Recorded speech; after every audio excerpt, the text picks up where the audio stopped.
Oke, Shalom Bapak Ibu Saudara sekalian, Jemaat BMC yang sangat diberkati Tuhan. Senang kembali saya, Pendeta Agus Tutan, bisa berjumpa kembali dalam ibadah raya kita secara Zoom pada hari ini. Dan bagi saudara-saudara yang mengikuti ibadah ini di YouTube, Shalom juga buat saudara dimanapun Anda berada. Puji Tuhan, pada hari ini saya mendapat kesempatan dengan percayaan dari Pastor Yongki untuk menyampaikan kebenaran firman Tuhan. Tapi sebelumnya saya mau bercerita sedikit tentang ada seorang bapak. Bapak ini suka sekali berbahasa Inggris, walaupun bahasa Inggrisnya juga nggak begitu bagus. Bahasa Inggrisnya little to me, celery no up, long I kill you. Kira-kira begitu ya. Satu hari bapak ini kalau ketemu semua orang selalu diajak bahasa Inggris, walaupun bahasa Inggrisnya masih ya patah-patah begitu, salah-salah. Satu hari Bapak ini mendapat kesempatan untuk berkunjung ke Israel. Nah, waktu mereka transit dari Jordan mau ke Israel, ketika masuk di imigrasi Israel, tour guide sudah memperingatkan bahwa semua peserta jangan berbahasa Inggris. Biar tour guide yang handle semuanya untuk berbicara dengan pihak imigrasi. Jadi yang bisa bahasa Inggris tolong ditahan supaya tidak berbahasa Inggris, biar tour guide yang ambil alih semuanya. Tapi memang dasar Bapak ini kepingin banget bahasa Inggris. Waktu di interview oleh orang imigrasi, ditanya siapa nama, terus dia jawab tinggal di mana, dia jawab bahasa Inggris. Terus ditanya sama orang imigrasi, apa tujuan kamu datang ke Israel? Dia bilang, I am a terrorist, katanya. Sebetulnya dia mau ngomong, I am a tourist. Tapi karena sok-sok berbahasa Inggris, dia bilang, I am a terrorist, saudara. Akhirnya rombongan tertunda sekian jam karena Bapak ini harus dikarantina, diperiksa oleh pihak imigrasinya Israel. Makanya kalau Anda bisa bahasa Inggris, janganlah coba-coba lawan orang Amerika berbahasa Inggris, saudara sekalian ya. Saya punya teman kemarin dari Indonesia datang ke Amerika, dia naik anak air, transit di Jepang, terus sampai di LA, dia mengunjungi anaknya di Phoenix. Nah, waktu di imigrasi di Los Angeles ditanya, how much money do you bring? Berapa banyak uang yang kamu bawa? Memang orang Amerika selalu pikir ya, kami orang Indonesia itu kaya-kaya, saudara sekalian. Jadi selalu ditanya, berapa banyak uang yang kamu bawa? Saya dan istri juga ditanya demikian. Nah, ibu ini sok pede berbahasa Inggris. Dia jawab, dia bilang begini, I bring 90,000, 90.000 US dollar. Orang imigrasi kaget. Hah? How much? Katanya. Dengan PD-nya ibu ini bilang 90,000. 90.000. Terus orang imigrasi bilang, are you sure? Yes, katanya. 90,000 katanya. Orang imigrasi bilang, uang sebanyak itu buat apa? Dia bilang buat shopping lah, buat jalan-jalan lah katanya. Akhirnya orang imigrasi suruh dia berdiri di sana. Semua penumpang lain mulai dicap imigrasi. Dia ditahan di sana, suruh berdiri aja, di strap. Dia berpikir, kenapa ya? Saya kok di strap ya? Kenapa kok saya, apa salah saya katanya? Terus orang imigrasinya pernah tanya, 90,000 on 9,000. Dia jadi mikir, gua bawa 90.000 atau 9.000 ya katanya. Dia bingung, 90.000 atau 9.000 ya? Dia hitung. Kemarin gue punya uang 1 juta, gue dolar dapat 7.000. Kemarin ada teman gue berkati gue 2.000, 9.000. Benar kan 90,000? Dia mikir, baru dia sadar. Aduh, gue salah. Bukan 90,000, tapi 9,000. Nah, dasar mak-mak Indonesia kan netizen plus 62 kan. Dia datangi itu si orang imigrasi, sir, not 90,000, but 9,000 katanya. Orang imigrasi bilang, you tunggu di sana, you berdiri di sana. Dia kaget kan, dia bilang, aduh gua kok begini ya di strap, ada apa sama gua nih, mau diapain gua? Terus dia datangi lagi orang imigrasinya, sir, not 90,000 but 9,000 katanya. Orang imigrasi, lu diam, berdiri di sana. Akhirnya datanglah suatu petugas imigrasi tinggi besar ya, dia bilang, aduh gua mau diapain nih katanya.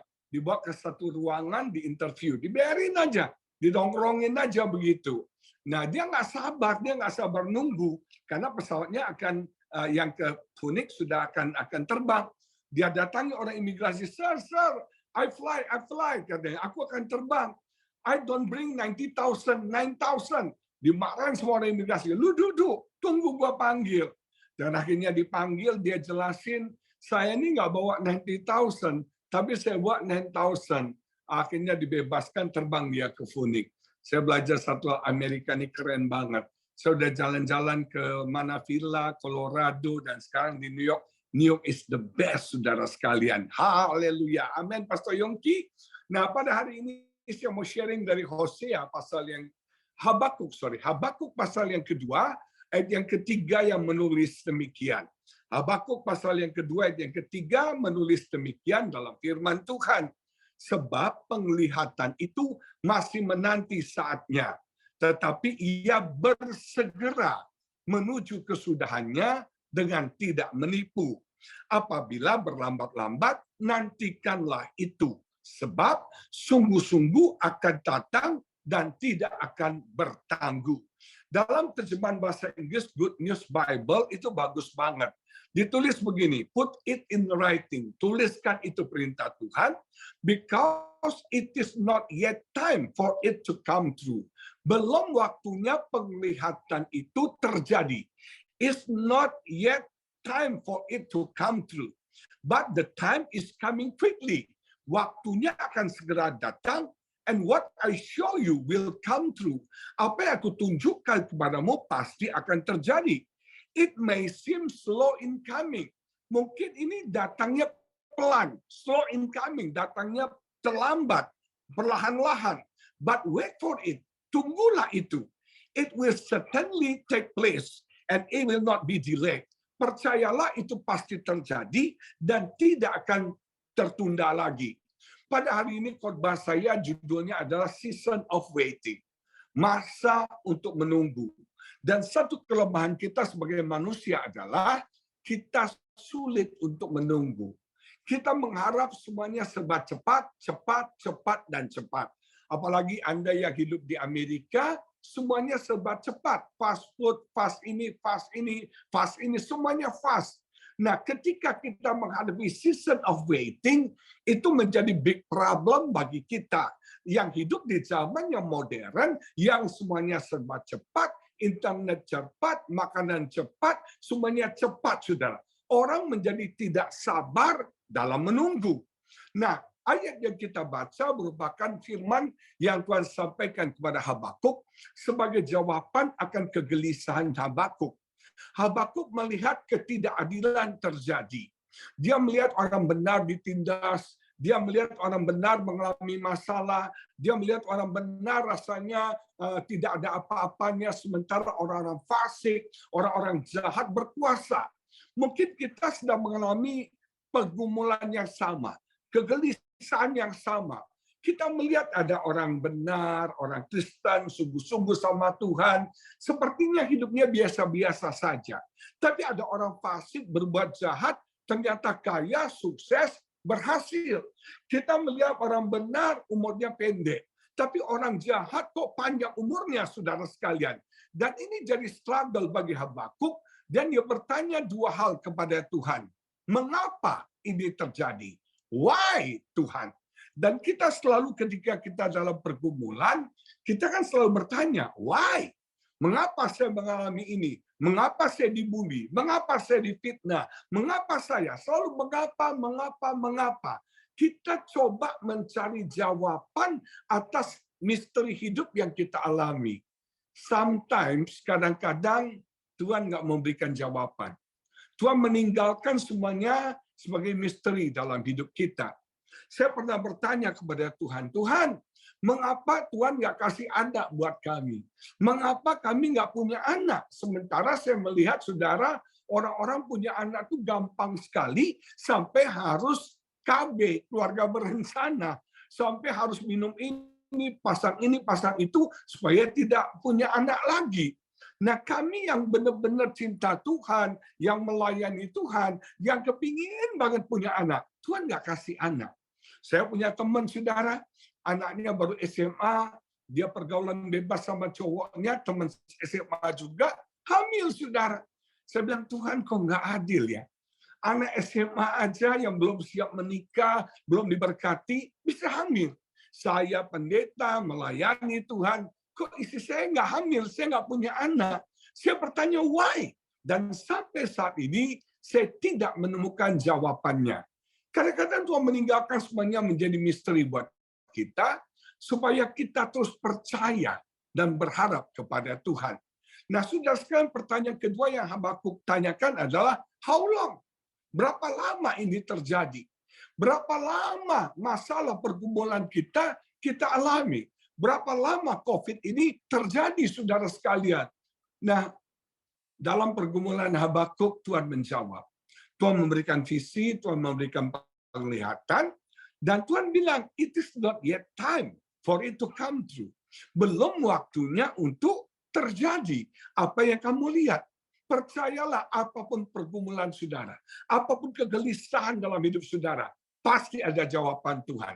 Pasti ada jalan keluar daripada Tuhan. Saya belajar satu hal. Sebelum masalah kita alami, Tuhan sudah siapkan jawabannya. Amin, saudara. Sebelum masalah kita alami, Tuhan sudah siapkan jawabannya buat kita. Seorang guru ketika dia mengadakan ujian, dia membuat soal ujian, dia sudah tahu jawabannya. Betul nggak, saudara? Kalau gurunya nggak tahu jawaban, itu repot, saudara sekalian. Nah, Tuhan sebelum memberikan masalah kepada kita, dia sudah siapkan jawabannya buat kita. Tapi jawaban itu belum waktunya untuk tiba. Jawaban itu belum waktunya untuk tergenapi. Tuhan katakan slow in coming. Datangnya perlahan. Tapi wait for it. Tunggulah, kata Tuhan. Nah, sudah sekarang mungkin ada yang kau sedang harapkan dari Tuhan. Mungkin ada penglihatan, ada nubuatan, mungkin ada visi yang Tuhan berikan kepada Anda. Mungkin Anda sedang berdoa, dan doa Anda belum dijawab. Tuhan bilang slow in coming. Datangnya perlahan-lahan, kamu harus menunggunya, kata Tuhan. Pasti terjadi dan tidak akan tertunda lagi. Nah, saudara sekalian, dalam season of waiting ini, satu momentum yang penting dalam hidup kita. Mari kita baca lagi kitab ini, sudah Pengkhotbah pasal 3 ayat 1 dan 2. Ini ayat terkenal sekali. Semua saudara pasti sudah tahu ayat ini. Pengkhotbah pasal 3 ayat 1 dan 2 menulis demikian. Untuk segala sesuatu ada masanya. Untuk apapun di bawah langit ada waktunya. Ada waktu untuk lahir, ada waktu untuk meninggal, ada waktu untuk menanam, ada waktu untuk mencabut yang ditanam. Dalam terjemahan Good News Bible, dalam bahasa Inggris lagi ditulis begini, everything that happened in this world happen at the time God chooses. Segala sesuatu yang terjadi di muka bumi ini terjadi pada waktu yang Tuhan pilih. Waktunya Tuhan, bukan waktunya kita. Waktu yang Tuhan pilih, He sets the time for birth and the time for death. Jadi Tuhan yang setting waktunya, Tuhan yang atur waktunya, Tuhan yang tetapkan waktunya. Nah, apapun dalam hidup kita itu terjadi pada waktu yang Tuhan sudah pilih. Terjadi pada waktu yang Tuhan set. Pada waktu yang Tuhan sudah tentukan, Tuhan sudah putuskan, Tuhan sudah tetapkan. Bukan pada waktu kita. Dan seringkali waktu Tuhan bukan waktu kita. Nah, ini yang namanya season of waiting. Ketika apa yang kau harapkan, apa yang kau doakan, apa yang kau minta, Tuhan belum kasih. Tuhan ingin you wait for it. Tuhan ingin engkau menunggu itu. Engkau mengalami season of waiting. Jawaban doa kan 3 ya. Tuhan menjawab iya, dan Tuhan memberikan apa yang kita minta. Tuhan menjawab tidak, dan Tuhan memberikan yang terbaik bagi kita. Yang ketiga, jawabannya adalah tunggu, wait for it. Itu artinya Tuhan ingin kita sabar menunggu sampai yang terbaik itu Tuhan berikan dalam hidup kita.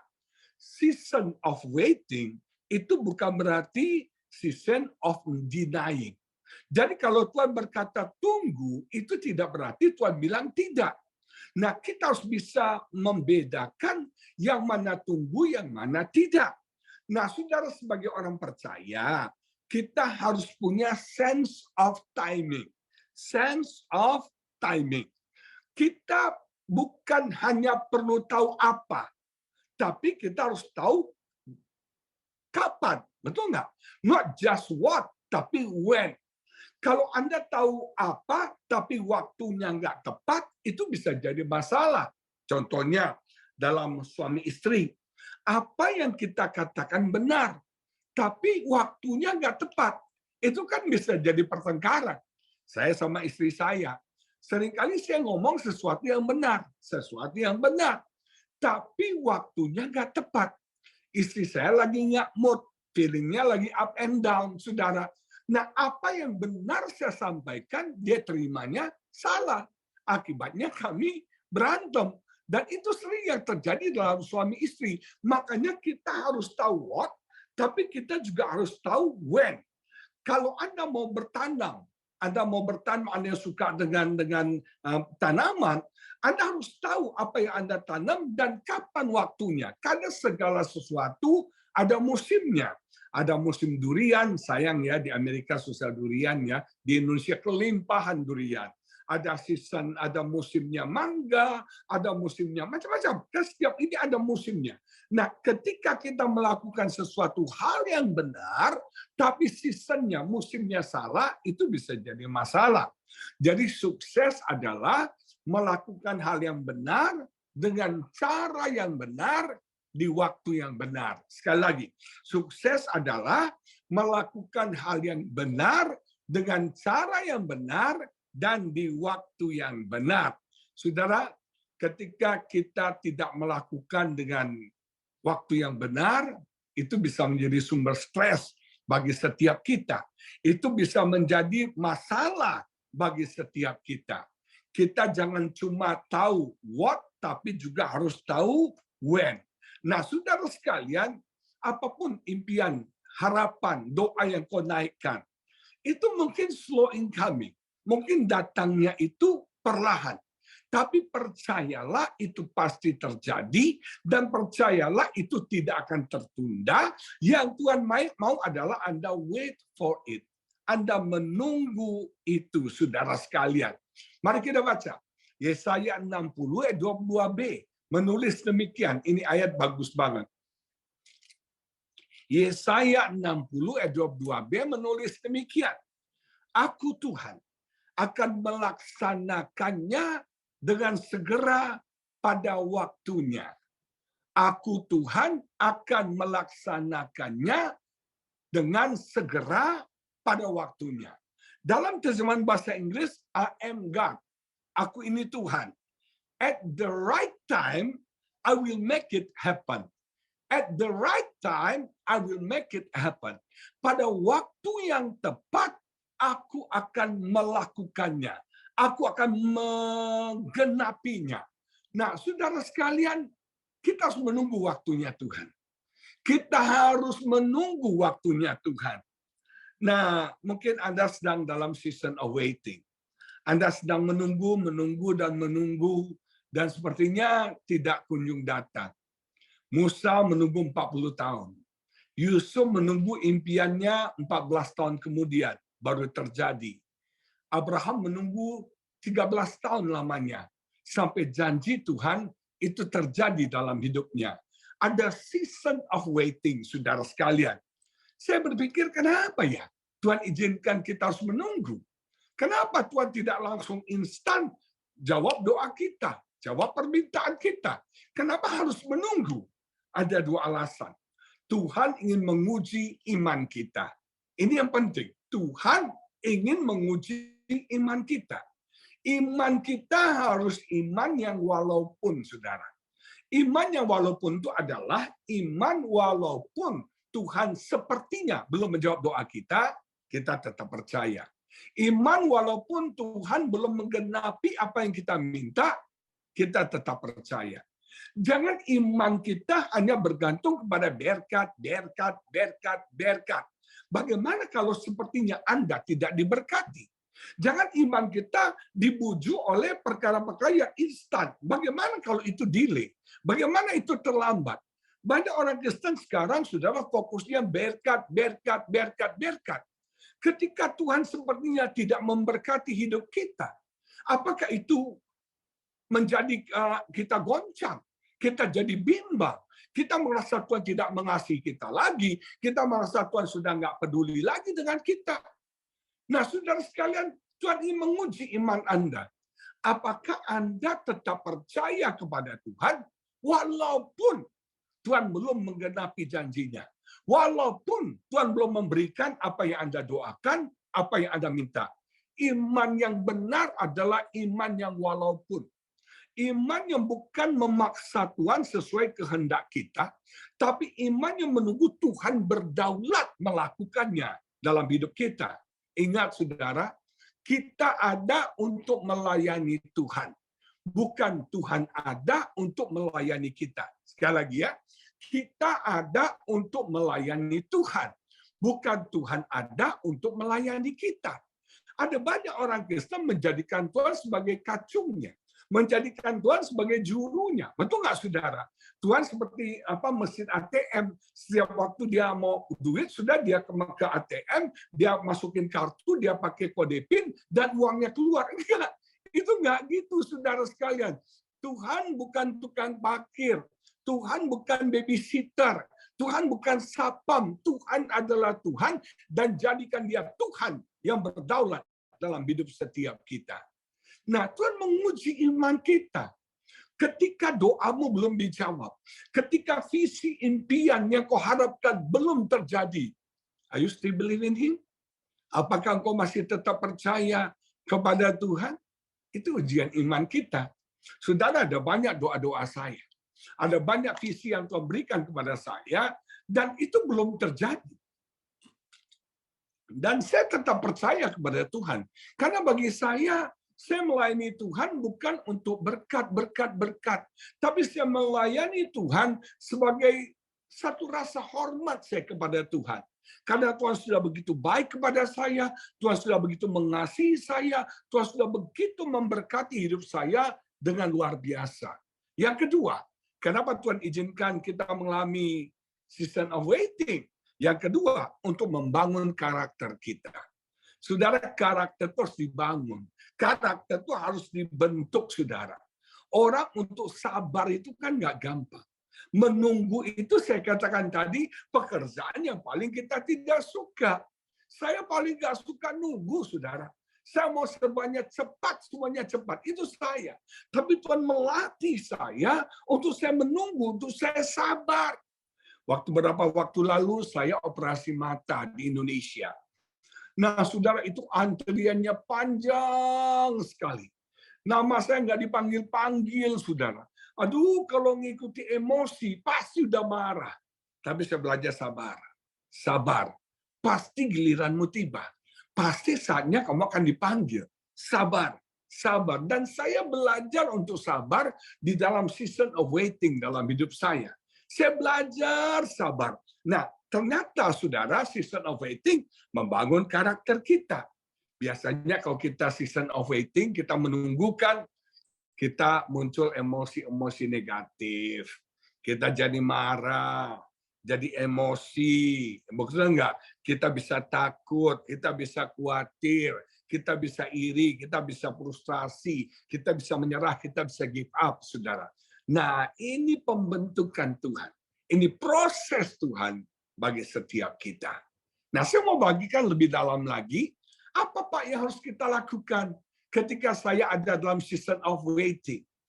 Yang pertama, tetap percaya. Yang pertama apa, saudara? Tetap percaya.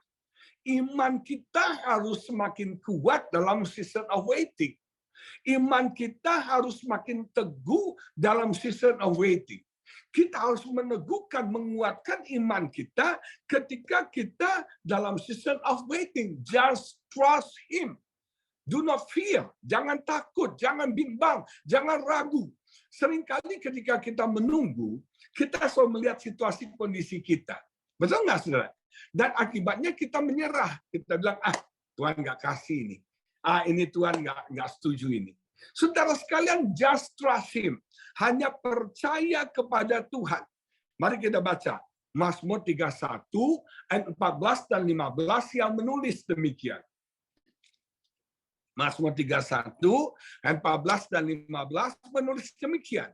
Tetapi aku, kepadamu aku percaya ya Tuhan. Engkaulah Allahku. I trust in you. Aku nih, Agus Sultan, percaya kepadamu ya Tuhan. 15 dikatakan begini, masa hidupku ada dalam tanganmu. Lepaskanlah aku dari tangan musuh-musuhku dan orang-orang yang mengejar aku. Saudara, pemazmur katakan, I will trust in you. Aku percaya kepadamu. Masa hidupku ada dalam tanganmu. My times are in your hand. Amin, saudara. Waktu kita ada dalam tangan Tuhan. Percaya, saudara, my times is in your hands. Hands-nya besar. Waktu kita ada dalam tangannya Tuhan. Orang kalau mau mati, ya mati aja. Tapi kalau belum waktunya mati, ya nggak mati-mati, saudara. Sebelum saya berangkat ke Amerika, saya kena Omikron. Dan ini merupakan jawaban Tuhan buat saya. Jawaban Tuhan buat doa saya. Kami ini untuk berangkat ke Amerika up and down. Maju mundur, maju mundur. Berangkat nggak ya? Berangkat nggak ya? Karena saya dengan istri selama 2 tahun ini jaga ketat, dan puji Tuhan kami tidak pernah tertular COVID-19. Nah, karena kami pikir di Amerika pasti ngeri nih. Pasti serem nih. Kami sudah pikir-pikir, batalin dah. Nanti undur aja November. Fall kami ke Amerika, dingin juga, enak juga. Tapi kami bergumul, kadang mau pergi, kadang mau enggak. Akhirnya kita putuskan, oke, kita ke Amerika, berangkat Maret. Tapi bagaimana kalau dengan kita domestic flying, domestic, kita berangkat kemana-kemana, aduh serem. Kita mulai bingung juga nih, gimana ya? Nanti di Amerika nggak mungkin kita di Lawrence Road terus 50 hari, saudara. Ini gimana gini ya? Dan akhirnya kita berdoa, Tuhan, kalau boleh kami jangan kena COVID. Tapi kalau Tuhan izinkan kami kena COVID, oke juga sih. Karena kami mau berangkat ke Amerika, tapi minta Tuhan, gejalanya ringan. Dan luar biasa, saudara, istri saya kena COVID duluan. Dia kena dari pembantu. Kita udah jaga banget protokol kesehatan yang luar biasa. Kita social distancing, pakai masker double. Tapi istri saya kecolongan dari pembantu. Seminggu kemudian saya kena, saudara. Nah, saya ini sempat takut, sempat panik. Kenapa? Saya ada komorbid. Saya ada ginjal, saya ada diabetes, saya ada hipertensi, penyakit orang kaya, saudara ya. Dan saya ada semua itu. Jadi kata orang-orang nih ya, kalau ada komorbid kena COVID itu gejalanya jauh lebih berat dan bisa berakibat fatal. Jadi saya bilang, Tuhan tolong, Tuhan. Gejalanya ringan. Jadi satu hari waktu istri saya kena COVID, kita kan pisah kamar, pisah semua, saudara sekalian. Istri saya ke ruang tamu, saya ke kamar, kita kayak main petak umpat, saudara. Saya keluar, dia masuk kamar, kita nggak pernah ketemu. Kalau ketemu melalui kita WA-an, video call. Nah, saudara sekalian, satu malam saya bilang istri saya galau sayang, galau banget. Dia bilang, kenapa kamu galau? Ya, kamu udah kena COVID. Kamu udah berangkat ke Amerika aman. Saya belum loh. Ini gimana ya? Udah tenang, istri saya bilang. Nanti kita berangkat, kita bawa obat-obat COVID. Kamu gimana sih? Kalau bawa obat COVID kan berarti kamu imani saya kena COVID di Amerika. Saya bilang, janganlah. Nanti Pak Soyongki repot lagi ngurusin saya kena COVID. Aduh, jangan. Kalau mau kena COVID, mendingan di sini aja, saya bilang gitu. Kena istri saya. Dan puji Tuhan, seminggu setelah dia, saya kena, saudara sekalian. Saya kena, saya sempat takut, tapi saya pelajari. Percaya, my time is in your hand. My time is in your hand. Ada teman saya, sudah 3-4 kali kena COVID. Ya sehat-sehat aja tuh, saudara. Ya hidup aja tuh, saudara. Percayalah waktu kita ada dalam tangan Tuhan. Dan Tuhan akan melepaskan kita dari tangan musuh kita dan dari orang-orang yang mengejar kita, dari masalah, dari pergumulan kita. Tepat pada waktunya Tuhan akan menolong setiap kita. Nah, saudara sekalian, Ada satu ayat lagi saya ajak kita baca. Mazmur 69 ayat 13 menulis demikian. Mazmur 69 ayat 13 menulis demikian. Tetapi aku berdoa kepadamu ya Tuhan.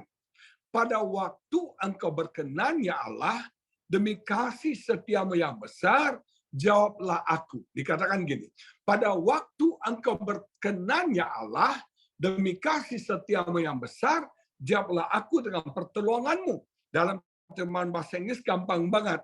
Answer me at the time you choose. Answer me at the time you choose. Jawablah aku Tuhan pada waktu yang sudah kau tentukan. Pada waktu yang sudah kau pilih. Ingat saudara, semuanya pada waktu Tuhan. Kita tetap percaya, kita tetap trust in God, percaya apa yang Tuhan firmankan, apa yang Tuhan janjikan, itu pasti terjadi. Amin, amin, amin. Terjadi dalam nama Yesus. Yang kedua, yang harus kita lakukan adalah bersabar. Nah, ini paling sulit. Bersabar. Kita baca Mazmur 37 ayat 7a menulis demikian. Mazmur 37 ayat 7a menulis demikian. Berdiam dirilah di hadapan Tuhan dan nantikanlah Dia. Berdiam dirilah di hadapan Tuhan dan nantikanlah Dia. Dalam terjemahan Good News Bible dikatakan, be patient and wait for the Lord to act. Be patient, sabarlah, and wait for the Lord to act. Dan tunggulah sampai Tuhan bertindak. Percaya, saudara, Tuhan pasti bertindak memberkati kita. Percaya, Tuhan pasti bertindak membela kita. Percaya, Tuhan pasti bertindak menjawab doa kita. Percaya, Tuhan pasti bertindak menggenapi janji-janjinya bagi setiap kita. Tuhan bilang, be patient and wait. Sabar dan tunggu. Ini pekerjaan berat. Dua contoh di Alkitab yang gagal. Yang pertama Musa. Musa nggak sabar menunggu janji Tuhan. Dia tahu panggilan Tuhan dalam hidupnya akan menjadi pemimpin bangsa Israel yang membebaskan bangsa Israel dari perbudakan Mesir. Tapi dia terlalu cepat. Dia mendahului waktunya Tuhan. Waktu itu dia datang bertemu dengan bangsanya, orang Israel. Dia lihat ada orang Mesir sedang disiksa oleh orang Israel. Orang Mesir menyiksa orang Israel. Dan kemudian dia bunuh orang Mesir itu, saudara. Dia pikir dia akan jadi pahlawan. Dia pikir dia akan disanjung, disediakan karpet merah. Makanya begitu berapa waktu kemudian dia kembali kepada bangsanya, mereka menolak dia. Mereka membongkar apa yang dia lakukan, membunuh orang Mesir. Musa takut dan akhirnya Musa lari ke padang gurun 40 tahun lamanya. Saudara sekalian, Musa gagal. Kenapa? Karena belum waktunya. Belum saatnya, dia terlalu cepat, dia mendahului schedule-nya Tuhan. Dia mendahului waktunya Tuhan. Yang diterima bukan berkat, tapi yang diterima masalah. Dan akhirnya dia diproses 40 tahun di padang gurun. Sampai waktunya tiba, baru dia dimunculkan Tuhan kembali menjadi pemimpin bangsa Israel. Untuk sebuah visi ada 3 tahap yang kita alami. Yang pertama namanya death of vision. You receive the vision. Kita menerima visi. We receive the vision. Yang kedua death of vision. Visi itu sepertinya mati. Sepertinya nggak akan terjadi. Sepertinya jauh dari kegenapannya. Rasanya nggak mungkin terjadi. Death of vision. Tapi percaya ada yang ketiga yang namanya resurrection of vision. Visi itu akan bangkit kembali. Ini yang terjadi pada Musa. Dia menerima visi, dia tahu panggilannya, kemudian visinya mati karena dia harus lari ke padang gurun. Dia mungkin sudah nggak bayangin jadi pemimpin lagi. Dia sudah terima nasibnya sebagai gembala kambing domba 40 tahun, saudara. Tapi ternyata ada resurrection of vision. Tuhan membangkitkan visi itu kembali dan Musa menjadi pemimpin besar bangsa Israel. Setelah proses itu selesai, dia lewati. Dia lulus dalam ujian dalam proses Tuhan. Saudara sekalian, mungkin hari-hari ini. Kau dapat visi dari Tuhan. Tapi rasanya nggak mungkin terjadi. Rasanya impossible. Oh, itu death of vision. Percayalah akan terjadi resurrection of vision dalam hidup setiap kita. Be patient and wait. Contoh kedua, Sarah. Saudara tahu Abraham menerima janji Tuhan bahwa dia akan punya keturunan umur 90 tahun. Sarah umur 80 tahun. Kenapa waktu Tuhan bicara sama Abraham, Sarah ketawa?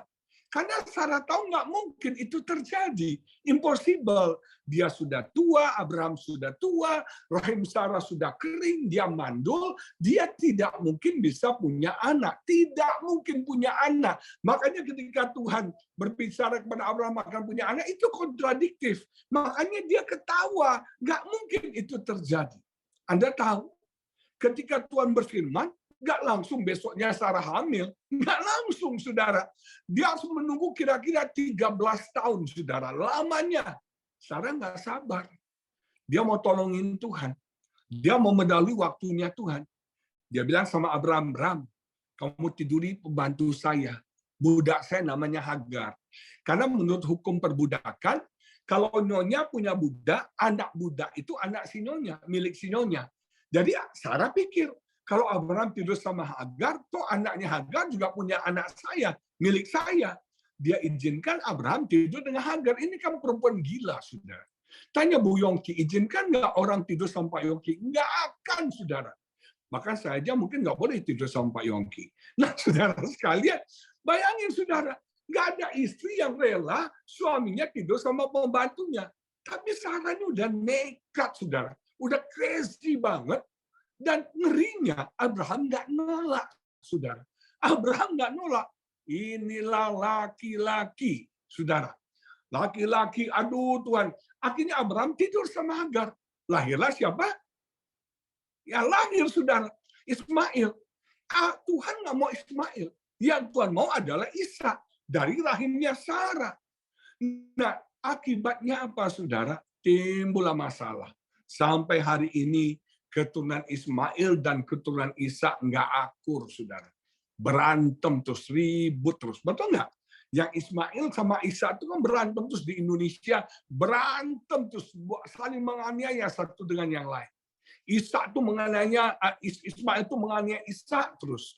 Nah, saudara perhatikan. Ishak itu anak kedagingan. Ishak itu anak perjanjian, sorry. Ismail itu anak kedagingan. Daging dan roh itu selalu bertengkar. Dalam batin kita, Ismail dan Ishak selalu bertengkar. Antara keinginan daging dan keinginan roh. Roh inginnya yang suci, daging inginnya yang jahat, yang najis, yang kotor. Jadi bentrok antara daging kita dengan roh kita. Ismail dan Ishak dalam hidup kita bertengkar. Sarah nggak sabar. Pada akhirnya dia hamil. Dia punya anak yang diberi nama Ishak. Maka dari itu sudah jangan cari jalan pintas. Tunggu waktunya Tuhan. Sabar. Wait for it. Tunggu. Sabar. Jangan cari jalan pintas. Yang ketiga, saudara sekalian, saudara pegang janji Tuhan. Pegang janji Tuhan. Tetap tekun akan janji Tuhan. Saudara, Allah itu berjanji bukan pendusta. Apapun dia janjikan pasti terjadi dalam hidup kita. Ada 6.000, 7.000 janji Tuhan dalam Alkitab. Pegang janji Tuhan itu, saudara. Tekun di dalam firman Tuhan. Tekun di dalam Tuhan. Maka aku akan melihat apa yang kau nantikan, apa yang kau doakan, apa yang kau harapkan akan terjadi. Kita baca satu ayat.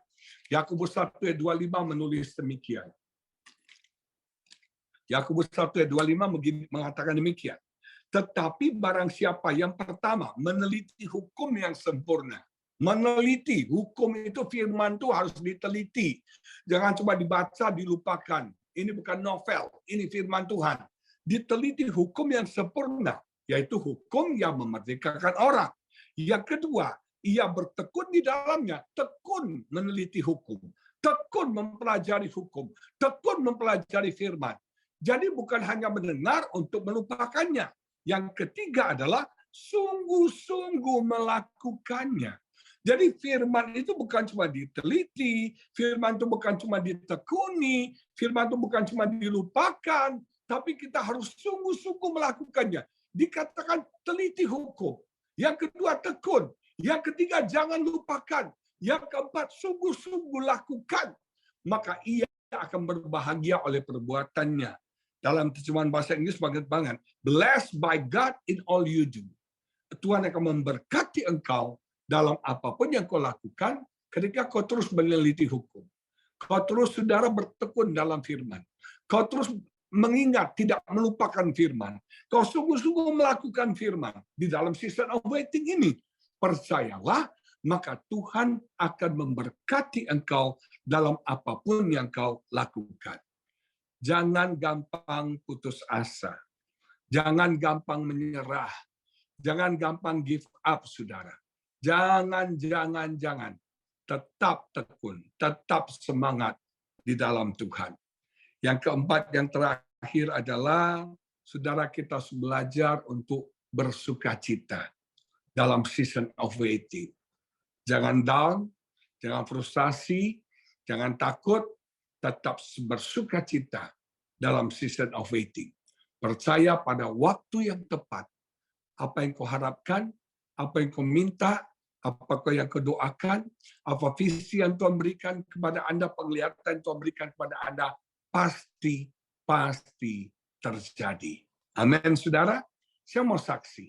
Saudara, di awal saya bertobat, saya mulai pelayanan, ada banyak nubuatan yang saya terima. Baik secara pribadi dari Tuhan, maupun melalui penumpangan tangan, melalui nubuatan-nubuatan yang saya terima baik dari hamba Tuhan dalam negeri Indonesia maupun luar negeri. Banyak yang berbuat hal yang baik tentang saya. Banyak hal yang menubuatkan hal yang luar biasa dalam hidup saya. Tapi Anda pikir apakah itu langsung terjadi? Enggak, saudara. Itu enggak langsung tergenapi. Saya harus menunggu sekian tahun sampai itu terjadi. Saya diingatkan tentang Daud. Anda perhatikan ketika Daud diurapi oleh Nabi Samuel untuk menjadi raja atas Israel, dia umur 15-16 tahun. Ketika Daud diurapi Samuel, apakah besok langsung terjadi? Enggak, saudara. Makanya harus ingat, anointing time is not appointing time. Sekali lagi, anointing time is not appointing time. Ketika Anda diurapi, Anda dinubuatkan, bukan berarti besok itu langsung terjadi. Daud harus menunggu sekian puluh tahun, saudara sekalian. Dia mendapat kesempatan untuk mengkudeta Saul. Dia mendapat kesempatan untuk membunuh Saul, tapi Daud nggak lakukan itu. Dia menunggu waktunya Tuhan. Bahkan, saudara, akhirnya dia diurapi menjadi raja atas Yehuda, dan sudah ketika dia menjadi raja atas Yehuda, Saul mati. Saul mati, sudah, apakah Daud langsung jadi raja? Enggak. Anaknya Saul naik menjadi raja. Sampai akhirnya nggak becus, nggak bisa, tua-tua Israel datang kepada Daud, meminta Daud menjadi raja. Jadi Daud mengalami season of waiting dalam hidupnya. Ketika dia diurapi oleh Nabi Samuel, tidak langsung besok dia jadi raja. Ada satu proses waktu, training, persiapan, proses yang Tuhan berikan dalam hidup Daud, sampai Daud akhirnya diangkat menjadi raja atas Israel. Saudara, percayalah, apapun yang Tuhan janjikan, apapun yang minta yang kau doakan, pasti terjadi. Shall not be delayed. Tidak akan tertunda. Tapi slow in coming. Datangnya pelan, dan you are in the season of waiting. Anda harus yang pertama percaya, tetap percaya. Yang kedua sabar. Yang ketiga bertekun. Yang keempat selalu bersukacita. Amin, saudara. Iman kita harus terpelihara sampai kita mendapatkan apa yang Tuhan janjikan dalam hidup kita. Amin. Mari kita berdoa. Bapa yang baik, kami bersyukur untuk kesempatan pada hari ini hamba bisa sampaikan kebenaran firman-Mu. Biar firman ini sungguh-sungguh menembus hati pikiran kami, berakar dalam hidup kami dan berbuah dengan luar biasa. Hamba berdoa bagi setiap saudara-saudaraku yang dalam season of waiting. Mereka berdoa untuk sesuatu, mereka mengharapkan sesuatu, mereka menerima visi dari Tuhan, nubuatan dari Tuhan. Dan sepertinya itu belum tergenapi. Sepertinya mereka mengalami dark of vision dalam hidup mereka. Mereka mengalami season of waiting, ya Bapak. Hamba berdoa di dalam nama Yesus, biar firman ini menjadi jawaban bagi setiap mereka. Biar mereka tetap percaya, even though mereka tetap percaya walaupun doa mereka belum dijawab. Mereka tetap percaya walaupun apa yang mereka minta Tuhan belum beri. Dan ajar mereka untuk sabar, Tuhan. Sabar dalam penantian. Sabar dalam penungguan, ya Bapa. Pasti waktu mau terjadi, kami tidak mau shortcut, cari shortcut, jalan pintas. Kami mau menunggu waktunya Tuhan yang tepat terjadi.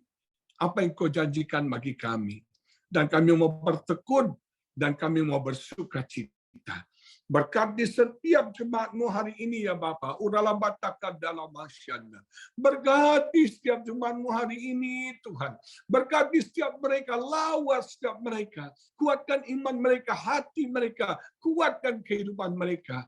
Sehingga apa yang mereka doakan, apa yang mereka minta, apa yang mereka harapkan, apapun visi yang Tuhan berikan kepada mereka, itu pasti terjadi. Mereka terima jawaban. Mereka terima jawaban. At the right time, you make it happen. At the right time, you make it happen. In the name of Jesus, kami berdoa dan kami mengucap syukur. Haleluya. Amin.